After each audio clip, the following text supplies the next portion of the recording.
Good afternoon. I'm Barbara Cecil, and we are here today for the third taping of History for West Milton.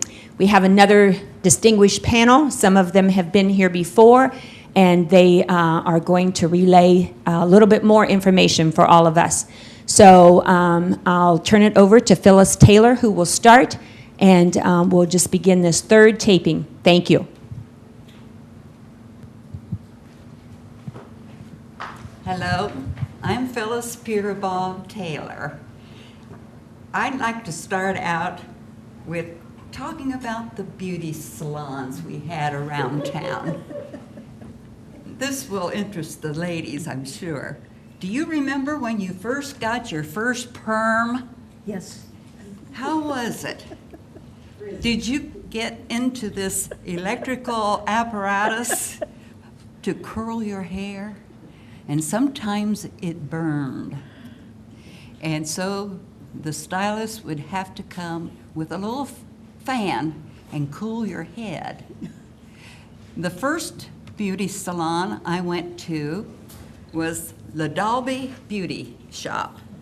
It was on Miami Street, and it was started by three sisters, the Smith sisters. The name was Lou Dalby.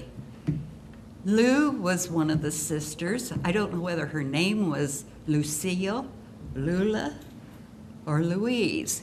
The next sister was Dolly, and the third sister was Beatrice.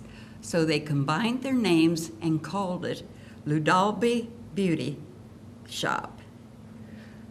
There was also a beauty salon around the corner from Dolly's, and it was Iris Markley's. She did give good Marcel wave. I think that is the name of it, Marcel. Mm-hmm. And she would get this iron and heat it up over a flame. And then she'd go right at your hair with the hot rod there and curl your hair. And it really came out pretty good. It was mostly in waves. Then, did you ever get glasses from Ireland's? That was on the corner of Miami Street and Hamilton. His wife was always a jolly lady, and she was there to help you out. Did you ever buy your furniture at Shades? We did when we first got married. Some of the things I still have. Right now you call them antiques. Did you know the town had a Kroger store? My brother worked in this Kroger store, and on Saturday nights when there was a big crowd in town, everybody would gather at the store about 10 o'clock, and they would call numbers. These tickets were given to you during the week when you shopped. So you take your ticket over to the store and see if your number was selected. It usually was a sack of groceries. Then I think about Bertie Wertz and the penny candy. That was always a lot of fun. You go in, and to your left was a whole row of candy that cost maybe a penny. The most was a nickel, but not many people had a nickel. And so we would stand there and try to select the candy. I remember Guess What's. I believe they always had a little prize in them. And that was nice. And do you remember the candy upstairs in the McKinley building when the grade school kids would go upstairs and buy candy from the seniors? They were in a little closet there selling candy. So I was always anxious to get a penny or two so I could go upstairs and buy candy. And then everybody probably remembered Dr. Lambert, the dentist. Oh, I hated to go there. It was kind of nasty, but we went. And then also the Milton Coal Yard. Do you know where that was located? I believe it was on North Street. That's right. And we used to order coal.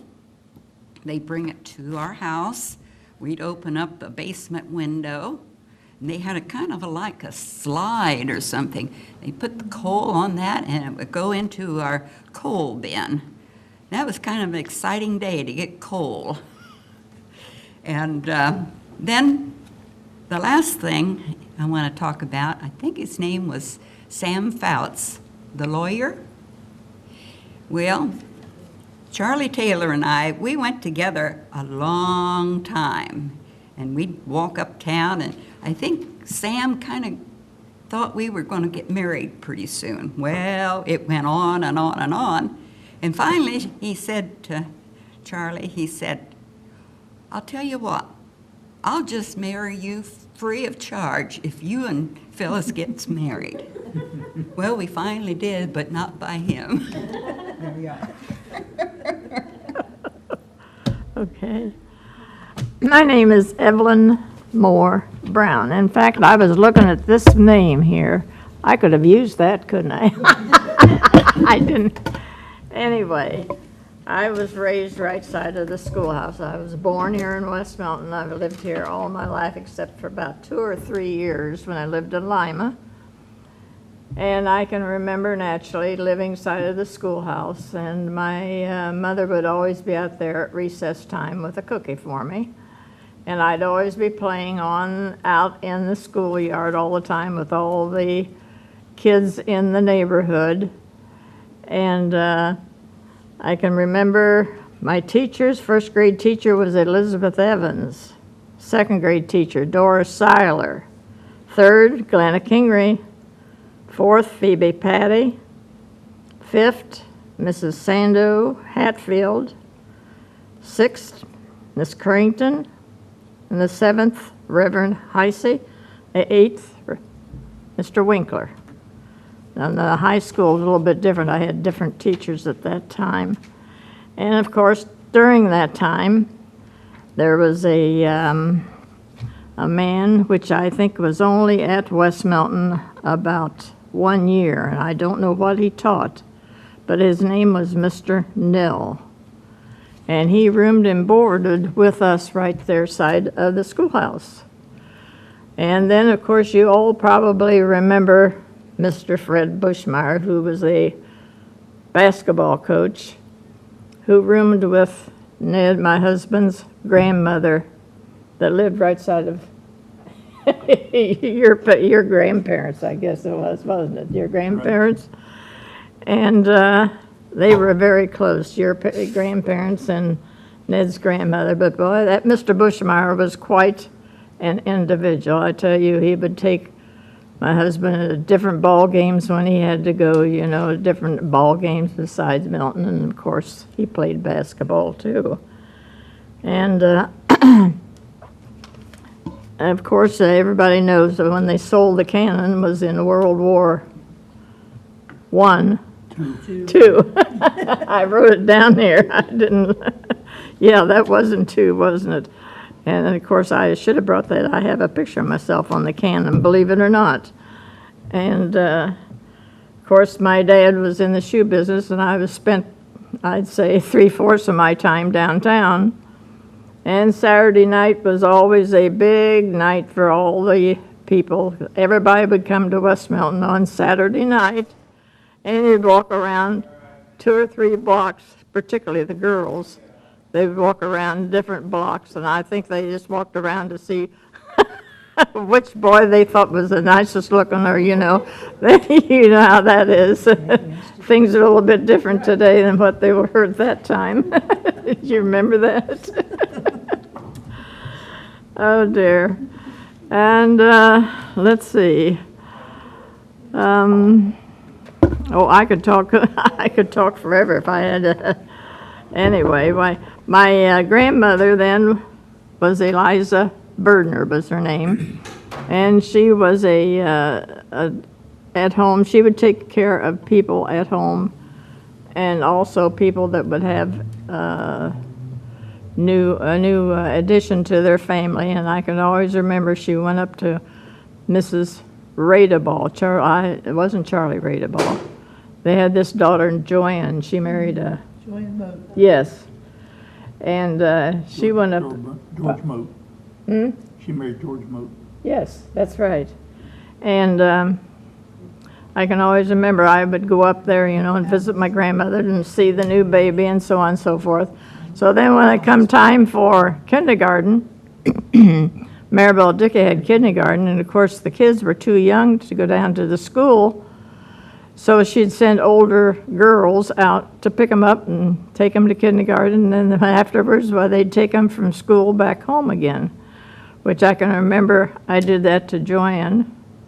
I always remember every time I see her, I think about that naturally right away. But anyway, I think I've talked long enough now, so I'll turn it over to your first name. Norman. Norman. I'm Norman Stickel. I was here last month. It's difficult to determine what you remember and what you've heard. Having worked on genealogy most of my adult life, some of my memories I find may have come from someone else. But I want to talk a little bit today about one of my best friends. Now, a lot of people don't consider their great uncles as being their best friends, but I was fortunate enough to have Uncle Harry, who was never great Uncle Harry, just always Uncle Harry.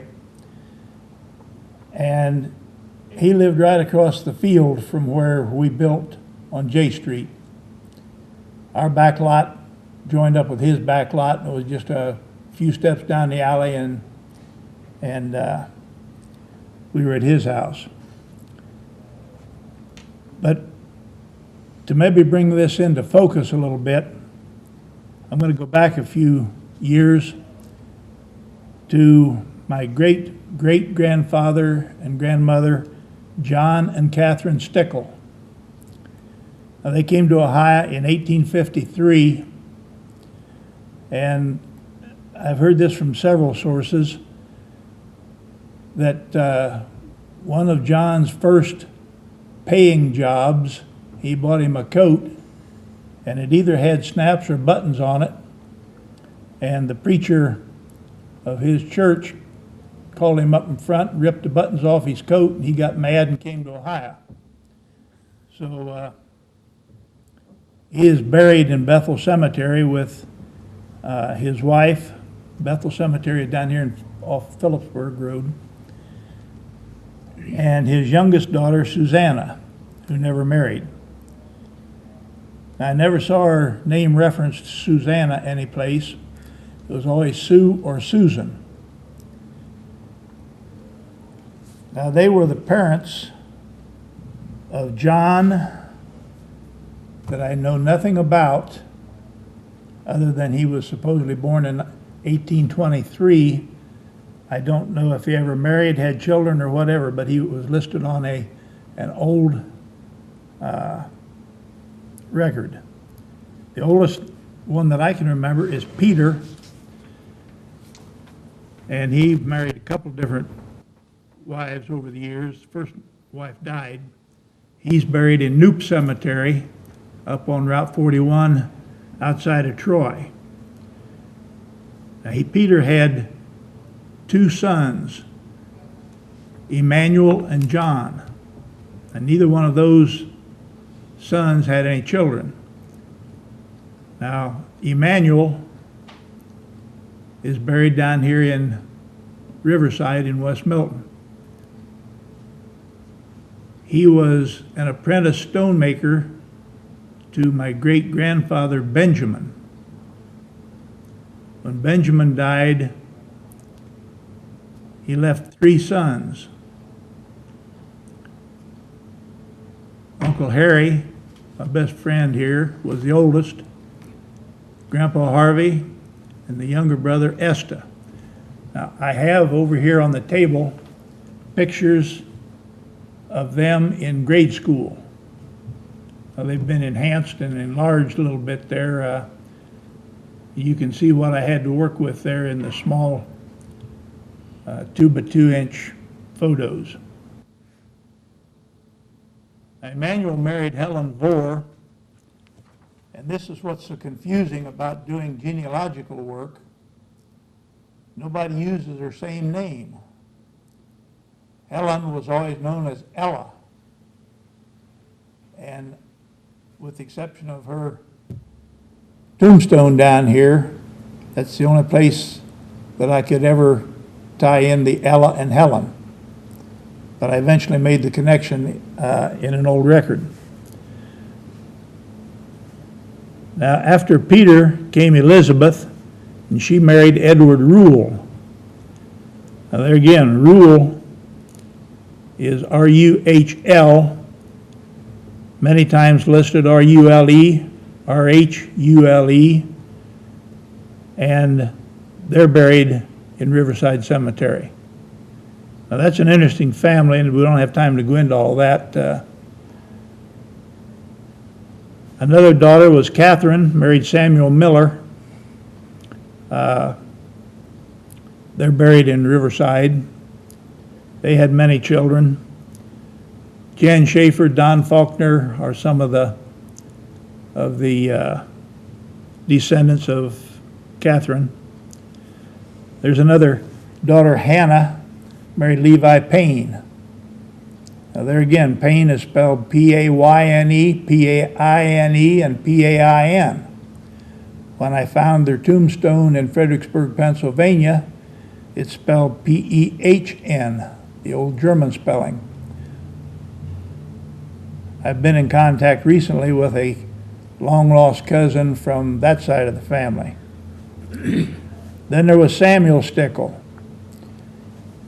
He had 4 boys from his first wife, none of whom ever married. He is also buried in Knoop Cemetery in Troy. Now, Samuel doesn't have a stone, but his brother Peter does. Now, the only reason I know Samuel's buried up there is because his granddaughter, Laura Weatherhead, told me about it. We went up to find Samuel's stone and found Peter's stone instead.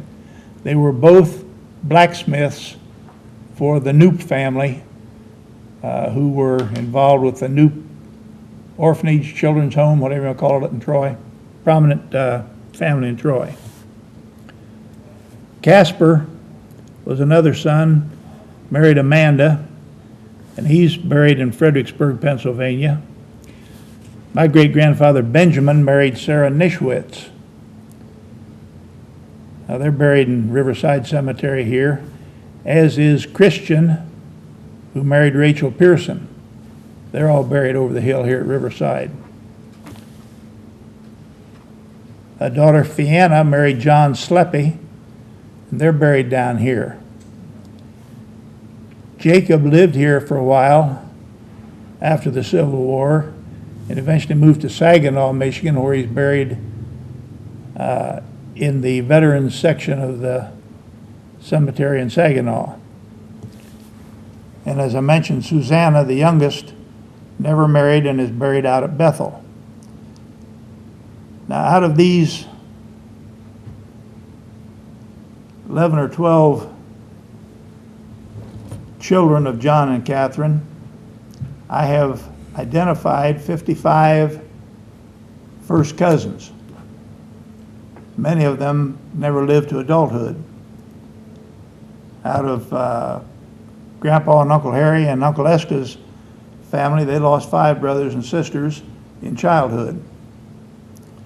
But Uncle Harry, as I mentioned, lived just across the field, and when we moved up to North J Street, I spent an awful lot of time with him. He taught me to shoot when he had time, when I could finagle him into taking the .22s out. He taught me to split wood. I still have his one-man crosscut saw, some of his other tools. He taught me to break rock, to find out where the weak points were, where the grain ran, so you could get the most benefit out of the rock. That was almost too much like work. I have my great-grandfather Benjamin's 20-pound stone hammer. I can't hardly lift it anymore, but I still have it. Now, Uncle Harry, when great-grandmother Sarah passed away in 1914, she was staying with him, and he married my Aunt Minnie in 1915. Now, when great-grandfather Benjamin died in 1893, the three boys, Harry, Harvey, and Esta, told their grandmother they didn't want a stepfather. They would take care of her. Now, these are kids. Esta was still in grade school. And they did, and she never married. Now, I learned a lot of this about Uncle Harry because he didn't have any children, and that generation of people didn't throw anything away. Unfortunately, the fact they didn't throw anything away is why I have everything I have today. And well, we won't go there. But he served in the National Guard for 1 year in 1905, and I have his certificate of expert marksmanship. Now, here's a man that quit school to take care of his mother. I have no idea what age he was or what year that picture was taken over there. But in 1918, he was a Miami County Health Commissioner during the flu epidemic. He was a town marshal in West Milton here in the late teens and 20s. He served 56 years on the West Milton Fire Department. And I don't know where Billy J stands now, but I think Billy was trying to break his record, and he may be there now, I don't know. But at the time he retired, he had served longer than anyone else on the West Milton Fire Department. Grandpa Harvey served 34 years when he retired. My dad served 26 years when he resigned. Now that leads into another little story here. Of course, I had to be on the fire department too because it was in my blood. But I only worked on the fire department for 11 years because I hurt my back and I didn't want to be a burden to somebody when I couldn't carry my share of the load. But I have here a copy of the yearbook of the Central Western Firemen's Association first annual convention in West Milton, Ohio, June 24th, 1931. And in it, they give a lot of history here. And I would read a little bit here. Here's E.L. Miller Dealers in Hudson and Essex Sales and Service. The Ohio Lightning Rod Company in West Milton. The West Milton Fire Department dedicated the book to A.G. Ida Miller, deceased chief of the West Milton Fire Department. The new Durant was a good car. Sales and Service, Stoltz Auto Company in West Milton. C.H. Hale Furniture.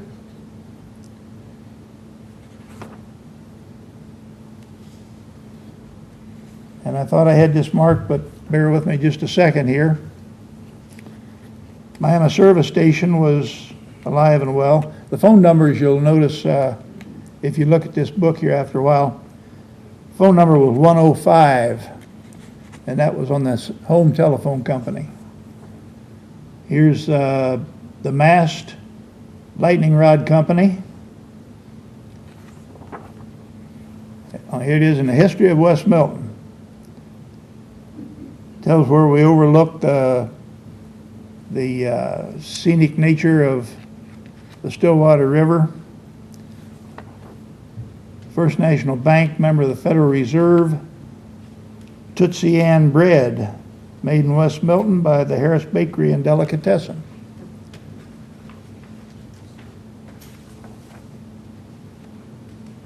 Shows a lot of the pictures here in 1931. Citizen State Bank. H.M. Layer and Sons. Shoes, tailoring, hats, caps, and gents furnishing. The West Milton Christian Church. Looks a little bit different now than it did then. Here's the dam and the power plant. A cataract on Rutledge Creek. The West Milton Brethren Church, which has been transformed into a private home now. Milton Loan and Savings. J.F. Willoughby Auto Painting, wrecked cars rebuilt. Citizens Coal Company, coal, coke, and sewer. And I just wondered, when my esteemed friend down here spoke about the coal yard, if she remembered who ran the coal yard. All I had was this Everett. Donna? W.D.J. Everett. Okay, Donna and Friday Coggle ran it Yes, when I remember as yes. a young brat around town here, so to speak. We don't like to crow, but just try our poultry and eggs. Kugler and Son Poultry and Eggs. Albert Pemberton, home of good hardware, sporting goods, and poultry supplies. Variety store and magazines, H.L. Wirtz. Toilet articles and patent medicines, cigars and tobacco. D. Stoltz, I.J. Grocer. P.O. Vore and Company, plumbing, sheet metal work, and heating. What you get for your money these days, that's what counts. Try Coates' store in West Milton. Now, on the brief history of the West Milton, this is what I'm trying to lead into here, the brief history of the West Milton Department.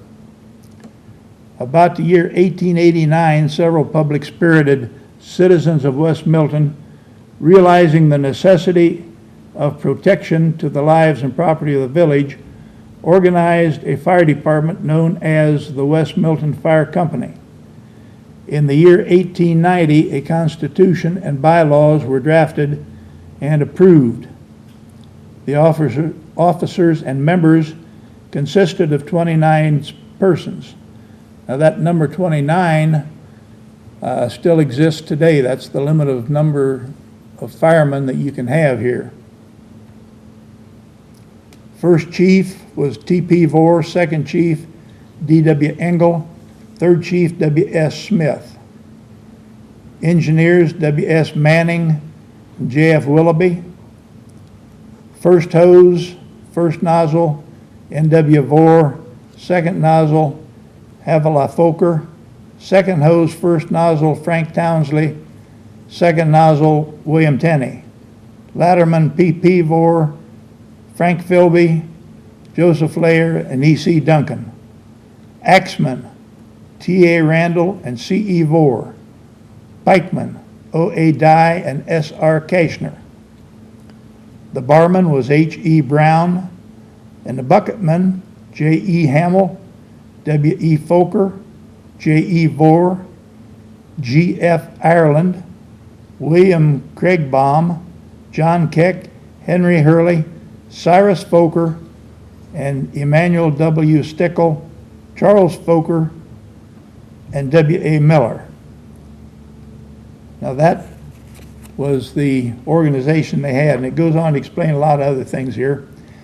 But the one thing I'm trying to lead into here, eventually things began to come our way in the form of modern transportation.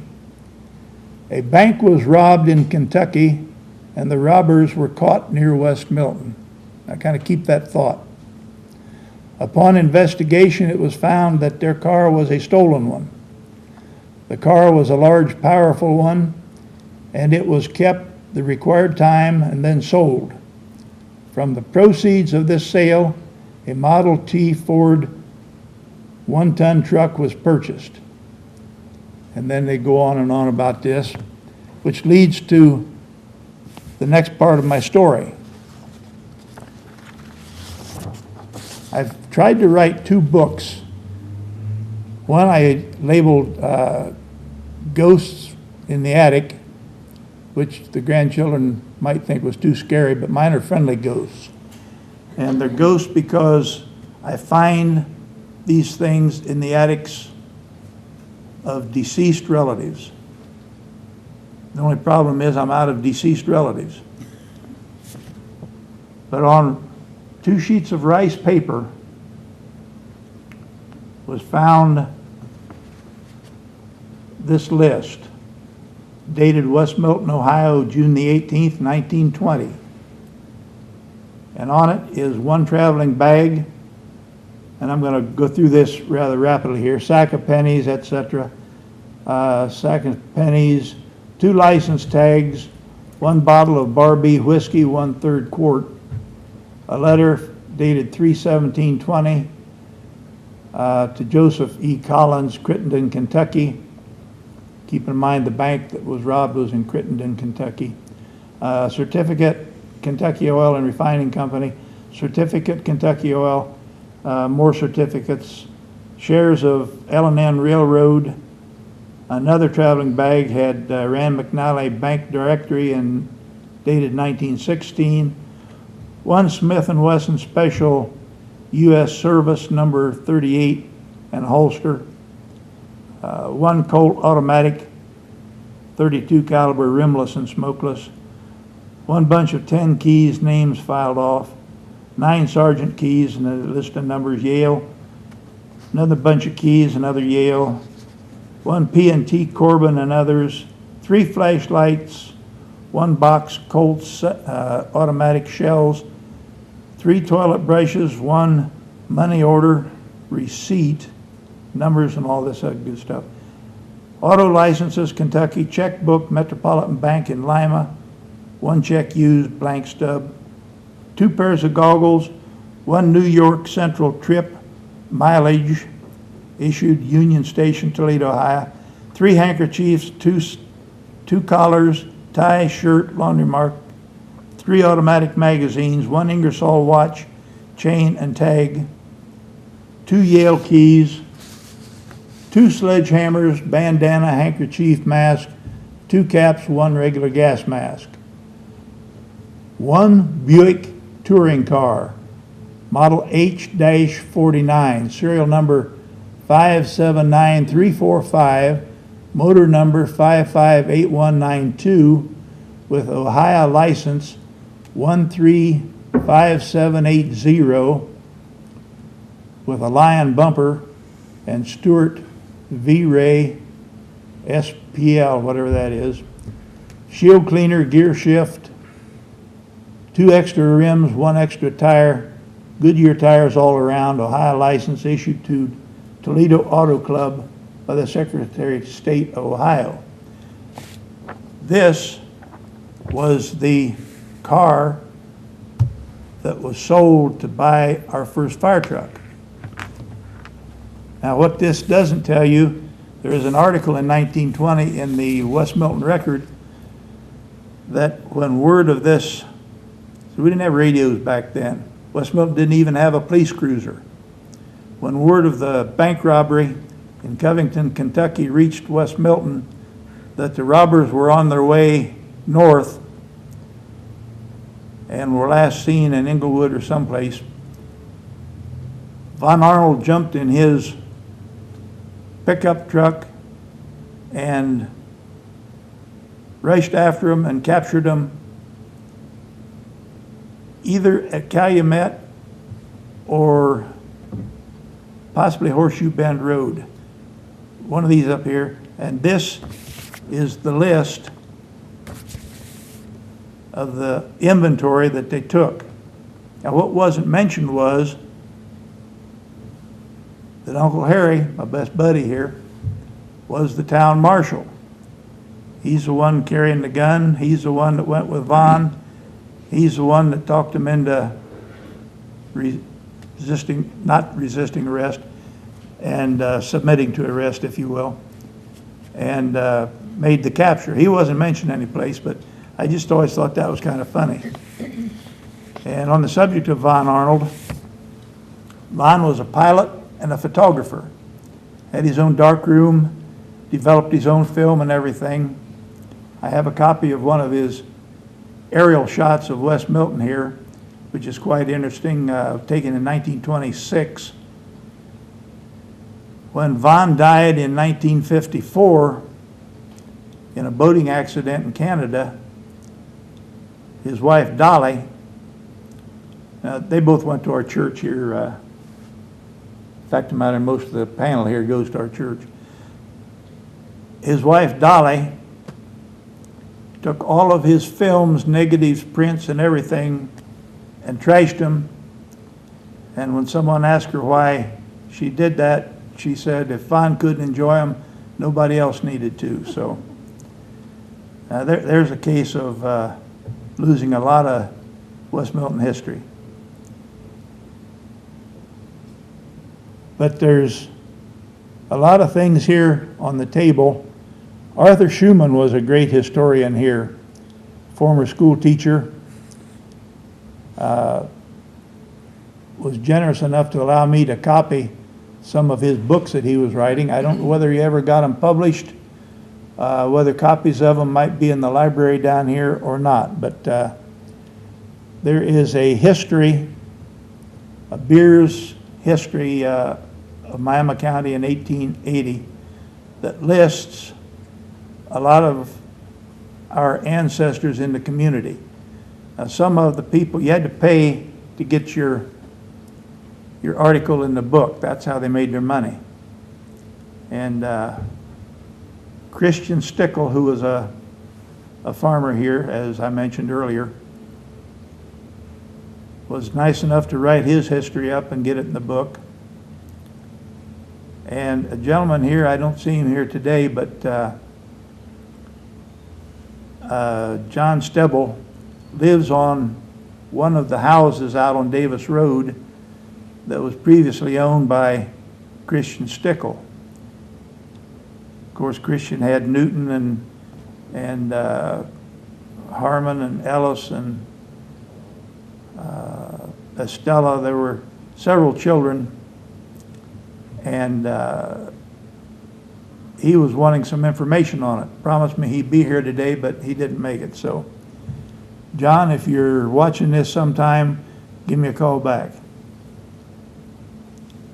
I don't know what else to say here because I don't want to get started on another subject other than the fact it's been a nice trip around town here. I've lived here for 73 years. If the good Lord lets me go till October, we'll have been married here for 50 years. And on the subject of marriage, ours was not a big elaborate marriage, attended by Joyce's mother and dad and my mother and dad, and we went to the church and we sat there at the appointed time and the preacher didn't show up. And after we waited 15, 20, half an hour, went over to the parsonage, and he was watching the World Series that had gone into overtime. Said he'd be over just as soon as he could. It was almost over.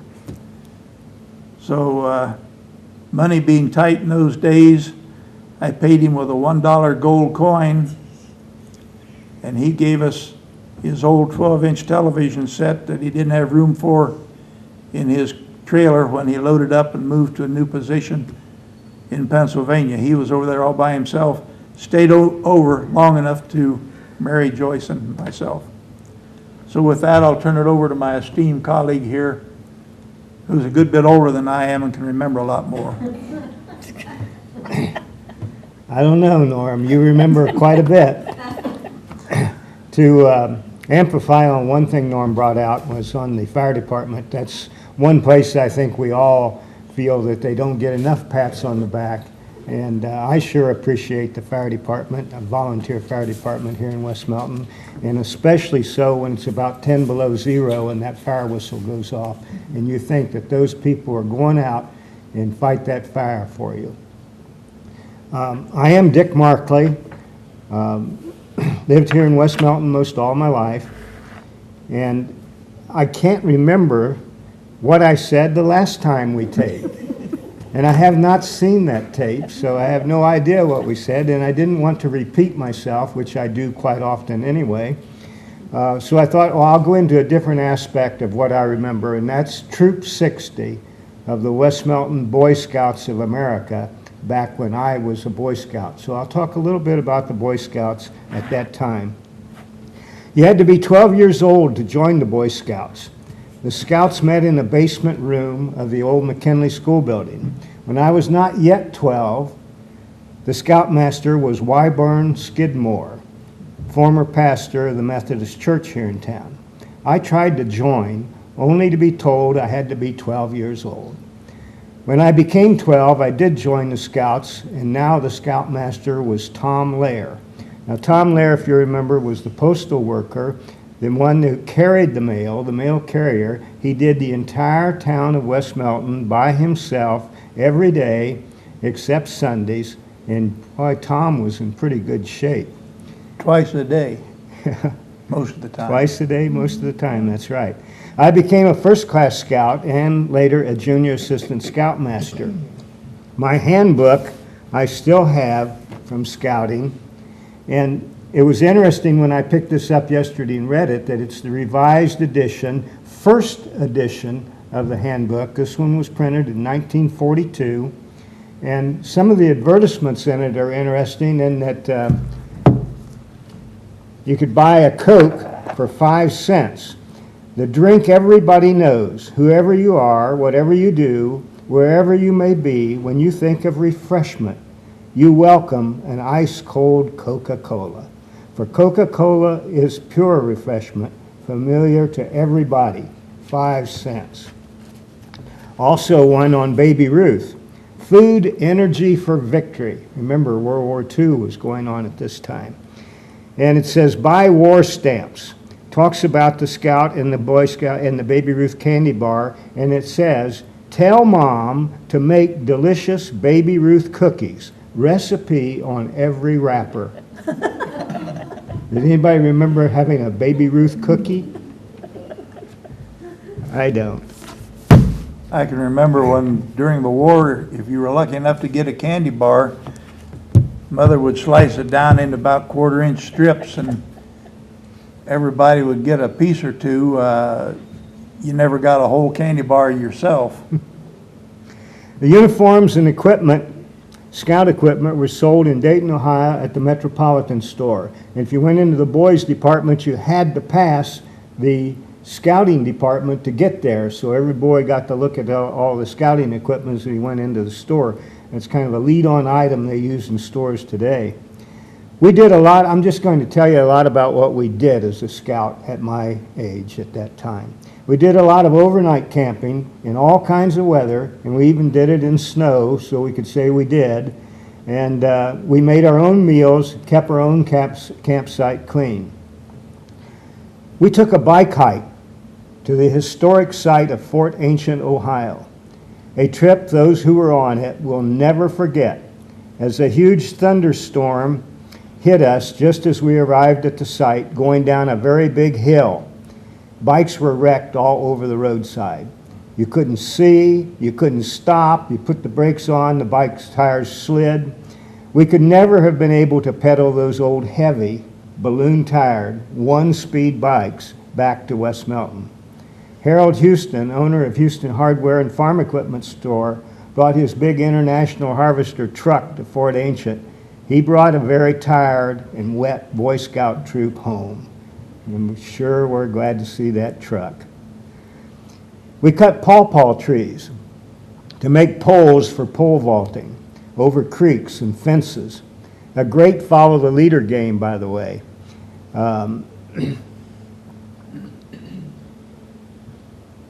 Later in high school, I was part of a 3-man pole vaulting team that went a combined 30 foot 6 inches to a first place finish at the Ohio Wrestling Relays, one of the biggest track events in Ohio at the time. Thanks to our Scout pawpaw tree training, I have this gold medal. Now they said it was gold, but I kind of doubt that. But it does say Ohio Wrestling Relays, and it's the Class B, where we're A and B schools then, Class B pole vaulting. And I don't know why I show that. It's because it's the pawpaw trees and part of scouting that got me to be a pole vaulter, and besides, I want to brag. Okay. Anyway, I have this gold medal, and the school has a long-forgotten trophy in their trophy case. We made rope, made our own rope. We got these big binder twine rolls, and we would twist this rope. Tom Lair had made us a machine that you kind of cranked, and you made this rope out of it. And then we took the rope we'd made and made a bridge over a creek near Horseshoe Bend Road, so that, and it took the entire troop to do this, to do all this rope making, put this rope across the creek, get it all tightened down and so forth, so that then we could each walk across on that rope to the other side. And I thought that was a great project.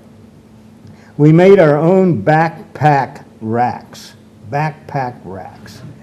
To make it easier to carry our packs and equipment, our mess gear, our sleeping bags, the whole thing. With the homemade pack rack, I still have, here's my pack rack. That TV is looking at this thing. You can see the rope part went against your back. You tied everything else on to the rack here on the front. And once you had all that on there, this was a pretty easy way to carry your pack and equipment. Now, Evelyn, her father, Louis Moore, helped me a little bit on this in that he put these buckles on, and he had the crimper that could crimp them on there for me.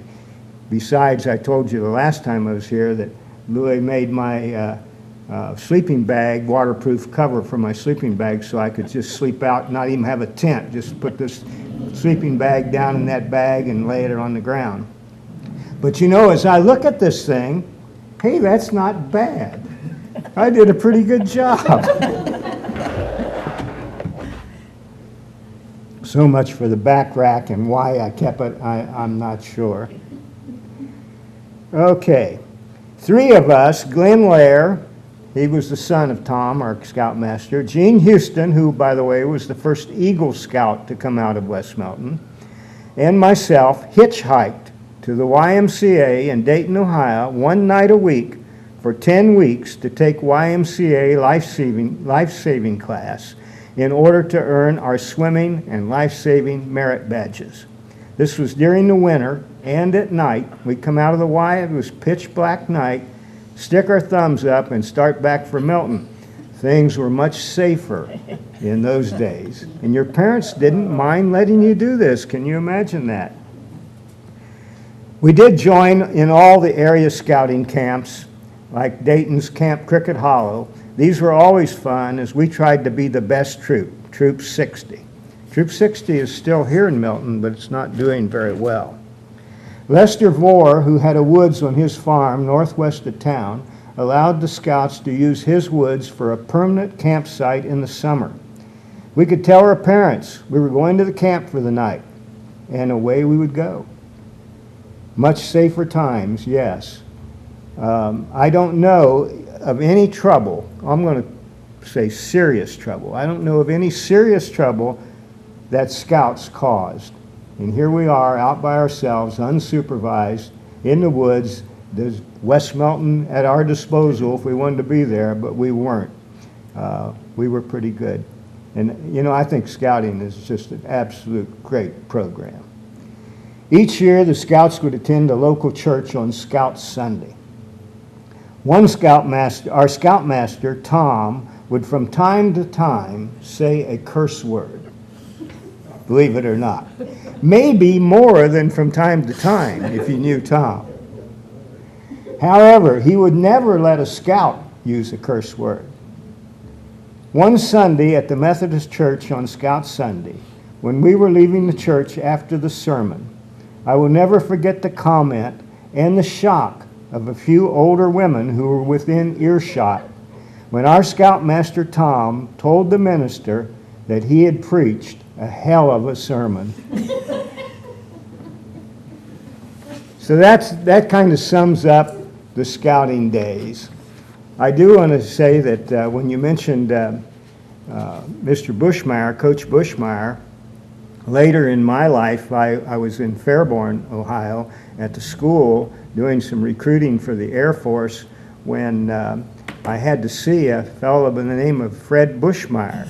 It turned out to be Fred Bushmeyer, the coach from West Milton, who was then the principal at Fairborn School.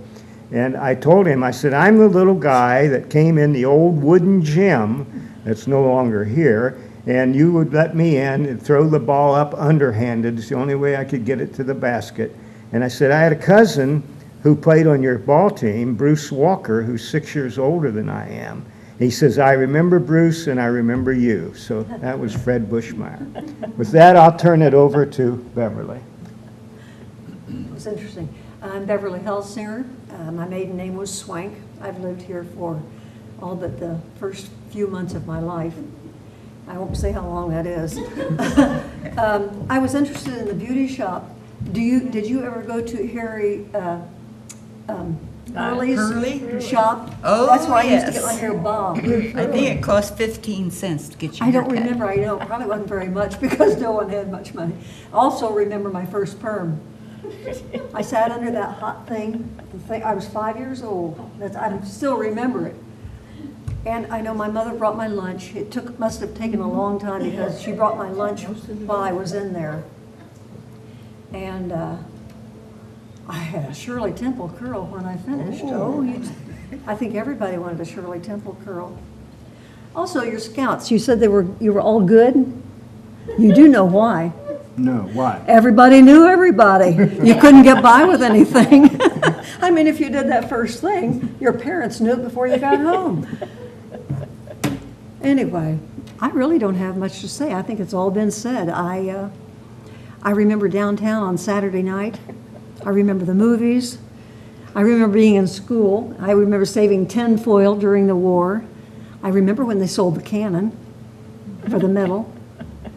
I also have a picture of my mother sitting on the cannon. Good for you. Good for you. But I used to get on that cannon, Bev, when it was cold out, but the sun was on the cannon, and the cannon would be warm, and you could just lay out on the cannon and warm up. That's right.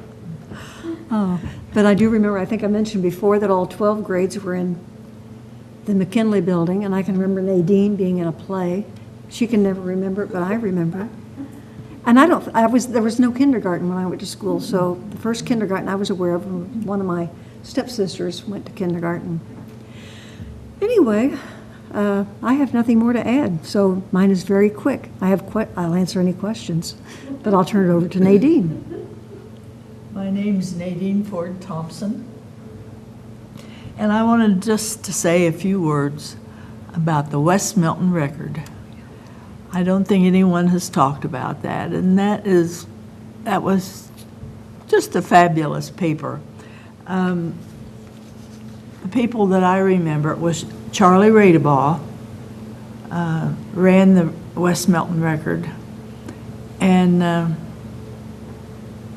I'll never forget him because he had cancer of his nose, and the cancer ate away his nose, and he had to wear a patch across his face to cover that hole where his nose was. And that always intrigued me when I was a kid.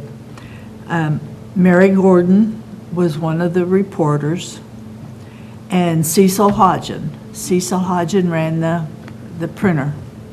And anytime I wanted, or any child in school, in grade school, that wanted some paper to have a project or something, they'd always stop at the record, and Mary would go back, and she'd always have different colored paper, cut in strips and so forth, that you could use for your projects.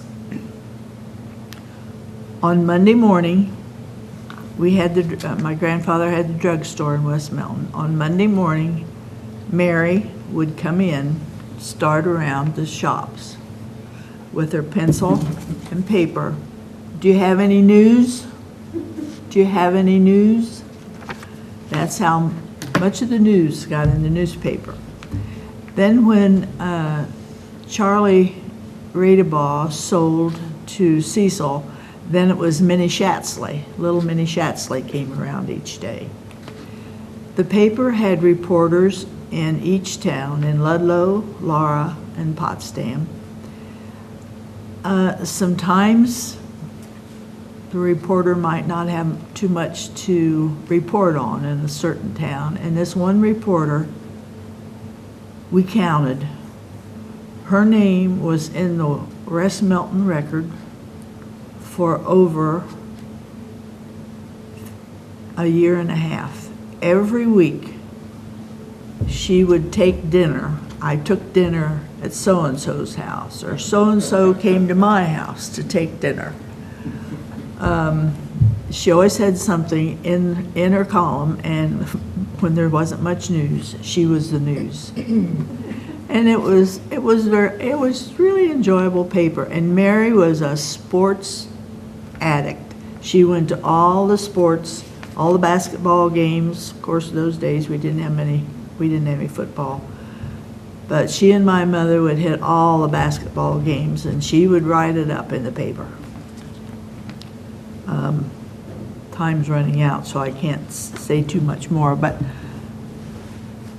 I'm just sorry that we don't have a decent paper here, printed here in West Milton, because it was such a joy. And I know there's a man here that could do the job, but he won't do it.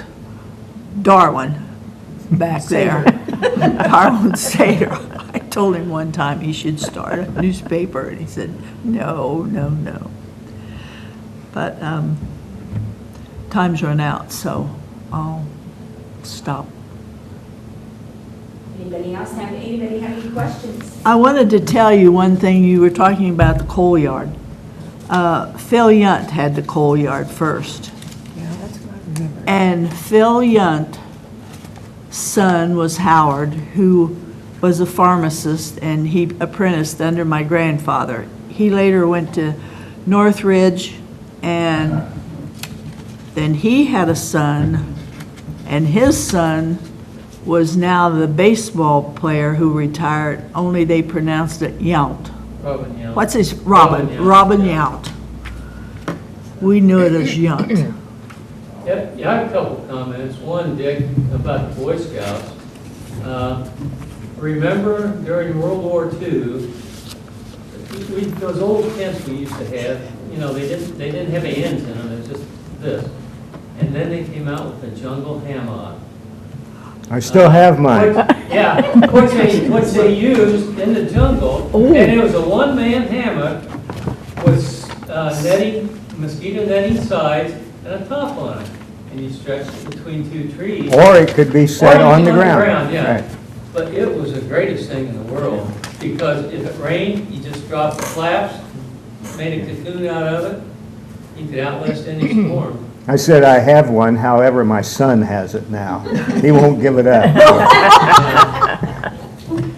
And another thing, Coghills ran, they were the people that took care of the Dayton Daily News.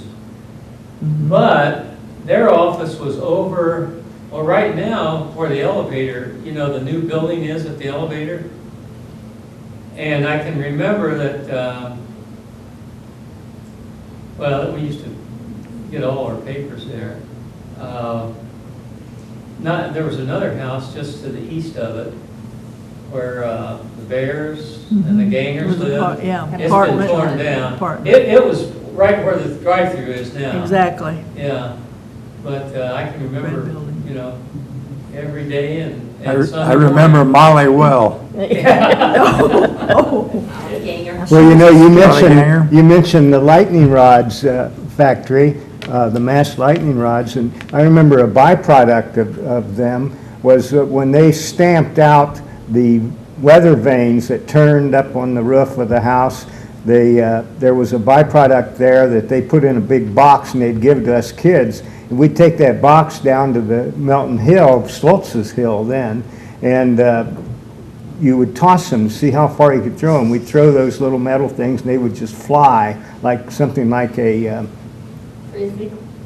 frisbee would now, right. And I've often wondered where all that metal went. It must have just So rusted those away. people down there. Does anybody remember Dutch Floor? Yeah. Oh, yeah, he was my grandson. I know Right. it. He used to, He had the barber shop. I know. in John, Ireland. Yeah. exactly. I And went, it was a low, long building, Yeah. and, I know. I used to go in and get my hair cut there. yeah, Dutch had the barber shop, and then Kugler, what was her name? The midget, lived right, Dora, Right Dora. next door to. lived next door to Yep. it, and then I think Kugler, Kugler's chicken. poultry. Yeah, Was poultry. on the other end of it. Right, it was. Yeah, and, you know, you go by there now, and I don't see. I don't how I they don't got all that in there. recognize. But they did. Yeah. It's parking lot now. I know. Well, you know, Evelyn mentions too that she lived next to the McKinley Building. I lived next to the McKinley I Building. know you did. But I did was that too. the same house? That's the house my dad owned. The double? Yes. Yes, okay, well, That's where I lived. we lived in the north I end know of the you double. did. Right. I know you did. And So we the lived in schoolyard, north the end of cannon Stickel. and all was You my know, playground. Exactly. That's the way it was with me. Now, are you talking about north on Miami Street? North, The yes. double? Yes. Double. Okay. Jim lived there also. Okay, Yeah, that was, Sleeper and Gene Crest lived there. Yeah, they lived there after we did. Yeah. And then we went after Jimmy Crist, after they built their house, we moved in. Yeah, Jimmy lived in the south side. Yeah, Right. yeah, Don and Gene moved over and we moved in. I think that was around the time when Dad sold it, because I think that Dad had just sold it when, at the time. when And the- Mr. when- Gump owned it. Yes, he sold it to Mr. Gump. That's exactly okay, right. now I'm gonna take you back a little farther than that because great-grandpa Benjamin's sister Catherine married Samuel Miller. Now, out of Grandpa's brothers, he, Casper, and Jacob were all in the Civil War. Catherine married Samuel Miller, who was also in the Civil War. He got hurt, and where you're talking about, the first building there on the other side of the alley, the double, was, after the Civil War, a tavern. And there were rooms upstairs, and he ran the tavern. And I don't remember whether anybody in here can remember Carrie Sinks or not. Very six. Okay, well, I'm going to, Well, Darwin has another use for that building. It had rooms and room numbers upstairs. It was a hotel. it was a tavern, it was a It hotel. was a Like, I think there hotel. was number 2 over the door that was my bedroom. And I never knew what that number 2 was. But you weren't number one. It was not number 1. You're number 2. Hey, Bev, you mentioned your beauty shop, Harry Yes. Hurley's place. Do you remember what his job was like? It was it was an old streetcar. Streetcar, yes. Right. And he had a wooden parrot perched up there. He warned the kids, he'd better not sit under the parrot. I don't remember that, but I do remember the barber shop because that's This is a where I huge got my parrot. my Well, mom. yeah, he was a lot cheaper than uptown. Oh, yeah. My mother would give me money to go uptown to the Niles Barber Shop to get my hair cut, and I'd take the money and go to Hurley's and get my hair cut. I'd have an extra quarter left over there. And so then I'd get home, she says, boy, that Niles is doing a bad job when you're here. Now, he did a good job on my hair. Me too. Don't talk about my barber now because he cut my hair for years. We were talking about Coca-Cola. Don't you remember Pepsi-Cola? Pepsi-Cola is a drink for you. How's that go? It's a spot, It's a just spot. for It's a you spot. have a lot, as Phyllis Fountain Street. Twice as much for a nickel. For you. Well, our Dr. Pepper, 10, 2, and 4, you should drink a Dr. Pepper. And you drink it at 10, you get sick at 2, and you die at 4. Oh, my gosh. Flavored like prune juice. Does anybody remember Don and Dick's new and used merchandise mart Oh, I yeah. do. That's down over, modern. Oh, that's, it's yeah. parking lot now behind the Pearson house, Oh, but It was in Harry Sexar's it was Harry building. Sexar's when Harry moved up to Von Arnold's garage. Yeah. But they used to have a 10-cent a nickel Coke machine in there, and everybody that would be in there would put a quarter down, and you buy a nickel Coke, and then everybody looked to see who the farthest distance away was. Yeah. Because every town of any size at all, Yeah. Piqua included, had a bottling factory. Yeah. They used to say sex hour, we don't even get a coffee break. Right, exactly. Oh, yes, that's right. And the little boys used to rush the sex hours every time there was an auto accident to see the blood.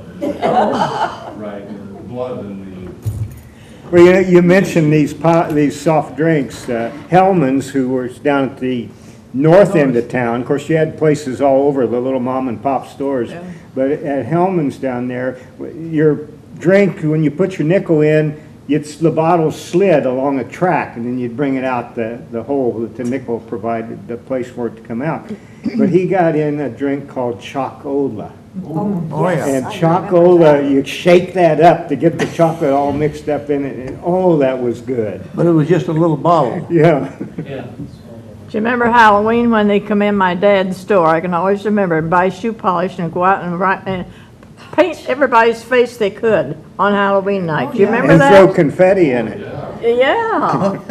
He sold out on shoe polish every Halloween. It wasn't me. I wasn't even there that night. Oh, Halloween was shoulder to shoulder. The whole street blocked off You're and not kidding. just shoulder to shoulder. Yeah. Anybody have any questions? No?